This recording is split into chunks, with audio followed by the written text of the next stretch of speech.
it'll be starting at 6:30 tomorrow. Okay. Commissioner Sam Hart has called and wanted to come. It's just me speaking, and I permitted him to do that. Right. And Jack Ellis is in Washington, D.C., but his campaign manager will be there to speak for right. Jack. Right. And I'm having officers from the drug squad and the gangs unit to be there also. So, we just ask everybody, you don't have to live in Bloomfield. That's something that I implemented when I was elected. Right. And that is wonderful to keep people informed and let them know that what you're doing, and you can also give details about issues that the regular media might not have covered or might not have been able to cover in detail. So I just think that is wonderful, and we urge people to go out to that. I talked to Miss Judy Gordon. Somebody from ECD is supposed to show up. Anybody with a complain about the streets, scrubs, lighting, they can do a work order. Right. But if they just come to the meeting, that's what it's for. Okay, and we would encourage you, too, to let everybody know that Congressman Sanford Bishop has recently opened a district office here in Macon. Yes. I believe one of the folks who's staffing that office was at one of our meetings at City Hall last week. And Ms. Sands. And they can handle all kinds of situations that people have gotten very frustrated about. Right. We have a young man who is an amputee who has been denied for Social Security coverage three different times. He's in the hospital now, and we want to say hello to him and hope that he's making a speedy recovery. But if anybody deserves to get assistance through Social Security that they've paid into, it is this young man. So we're turning his case, the senator and I are turning this case over to Congressman Bishop's office. He has specialists in his office who handle all these different kinds of concerns that go beyond the city and the state or county level. So we would encourage you to let everybody know that office is there. It's available. We do invite folks from that local staff to call in and provide us any information on the congressman when he's in Macon, the different services that are provided. And so that's one more thing that you can share with the constituents who come to your meeting, Captain. Okay, that's in the main business. It's in the Willie Hill. It's in the Willie Hill building there. That's at Cotton and Cherry. Right. It is. Right across from City Auditorium. That's right. That's right. Well, but thank you so very much. Yeah, then you just keep on pushing. We're going to do that, and you keep on calling in. Okay. All right. Thank you, Captain. Bye-bye. All right, that was Captain Henry Gibson. For those of you who just tuned in, you're listening to Ask Elaine, and this is your voice at City Hall. I'm Elaine Lucas, and it's my pleasure to serve as a member of Macon City Council. I serve you on the Appropriations Committee as well as the Community Resources and Development Committee.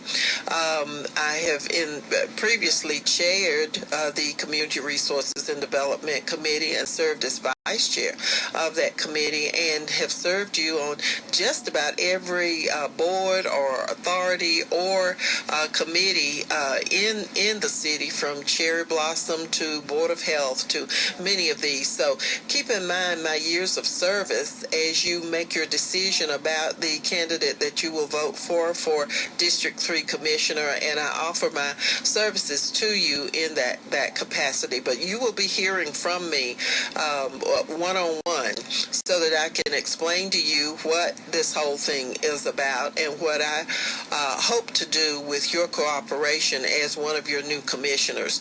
Our call-in number is 646-5858. We do expect to hear from Representative Tyrone Brooks of Atlanta, who is the president of the Georgia Association of Black Elected Officials. We were with him in Savannah this weekend. Wonderful city, beautiful city.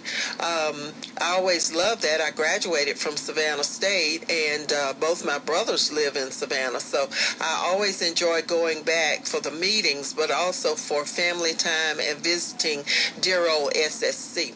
All right, we have another caller. Good afternoon, Ask Elaine. Hey, how you doing? I'm just fine. How are you? I'm great, thank you. I was calling to ask you, that building a place downtown, is it a Department of Juvenile Justice place for... Which place is that? What's the location? Across from the jailhouse. It's like on the corner of Overthorpe. That is the site. Down in that area is the site for the new Juvenile Justice Center, which is a part of what you voted for when you voted for the SPLOST. There was money in there to build a new juvenile justice system, and the intent is to provide not just a place to take youthful offenders, but it is also intended to provide counseling and other services to help save our children rather than simply lock them up. So that if that's the area that you're talking about, that the ground was broken on that, I think about 3 weeks ago. And so we look forward to juvenile justice, the court system working with our youthful offenders, but we also look forward to it providing those necessary counseling services so that we can save more of our young people rather than just locking them up. That sounds good. So, all right. Thank you. All right. Thank you very much for your call. Mm-hmm. All right. That was a really good inquiry there. She was inquiring about the juvenile justice building, and I think of all the things, that is one of the greatest things coming out of the SPLOST funding, that juvenile justice center, and we look forward to a senior center. We probably need to have a review for our listeners here on Ask Elaine of all of the different things that are being done with your tax dollars under the SPLOST project that many of us supported, pushed for. The Tubman Museum is included in there, and so we will get that information for you very soon on a subsequent program. Good afternoon, Ask Elaine. Good afternoon, Tyrone Brooks calling. Representative Brooks, how are you, sir? Doing great. How are you doing over there? I'm great. I'm a little disappointed. I really had a hard evening. Your former colleague in the House, Senator Lucas, and I just had some real discussions about the Supreme Court and its decision against Section 5 pre-clearance. And I know you have some information on that to share with us, and then tell us about Gabby in Savannah this weekend. Absolutely. Well, all day Monday we were waiting on pins and needles for the court decision to come down. It didn't come down on Monday, came down on Tuesday morning. And I was with Joseph Lowry yesterday. He and I were in a news conference. He wanted me to sit with him along with Senator Charles Steele, the CEO of SCLC. And then following that one, Ed DeBosin, the executive committee of the state NAACP, wanted to respond at Capitol. So all day yesterday, I was doing interviews and then news conferences responding to the Supreme Court ruling. And after reading the ruling, it came down basically as I had predicted. Attorney Lachlan McDonald and I, who, have worked on this for over 40 years, we have been debating what the court might do. And I had said the court would do exactly what it did on yesterday. I thought it was going to be a 5-4 decision, and it came down 5-4. They gutted Section 4, but they prevented us from implementing Section 5. And now, really, Elaine, if the United States Congress doesn't respond to the challenge of creating a new formula as to where we are today, we're just going to see the clock turn back and voting rights and protections and pre-clearance and all of the things that we fought for over the last 50 years. I just saw Reverend Willie Bolden a minute ago, who used to work at SCLC. He saw me. I got my little one today. I took him down to McDonald's in our neighborhood, and he saw me. He was almost crying. Reverend Bolden said, everything that we fought for, all the marching, all the beatings, all the jail going, Tyrone, we've lost it. I said, well, Bolden, it's not over. We've got to make Congress respond to this mandate. Otherwise, we indeed will lose it. So it's a challenging time for us. It is a challenging time. struggle continues. Well, the struggle continues, and not only from the standpoint of the Supreme Court and Congress, but also attacks on elected officials, black elected officials in particular, like yourself, who's been leading the charge against racism and voter discrimination and disenfranchisement, all of these kinds of things for so many years. You're under attack as people like Senator Lucas, Henry Ficklin, Jack Ellis, myself here in Macon. So tell us the latest as far as, tell us what Gabio's position was this weekend. Well, I just want to commend you and Reverend Ficklin and Emily Davis and all of those elected officials and activists who came to Savannah for the 43rd Annual Summer Convention. It was a tremendous, successful weekend. I've just been reading all of the media coverage. I've been reading the blogs and the emails and the texts I've been receiving, the Savannah Morning News coverage, the AJC coverage. So we got very good media coverage out of Savannah. There were veteran reporters down there who've been knowing me for over 40 years, and they wanted to be there for the Supreme Court decision. They thought it was going to come down last Thursday, and they knew that, the Voting Rights Act and the issue of voting rights would be on our agenda. They knew we were going to honor Reverend C.T. Vivian, who was in Selma, Alabama, before Jose Williams and John Lewis and Dr. King. So that convention to me was a very significant one. Being down in Savannah and having the Supreme Court ruling right on the heels of it coming down, it was just perfect timing, really. But I must commend you for your strong stance, Reverend Ficklin and Emily and all of those who came to be with us. Senator Charles Steele was talking about it yesterday. And now we look forward to the 9th annual reenactment of the lynchings at the Morris Ford Bridge over in Monroe, which was one of Dr. King's projects.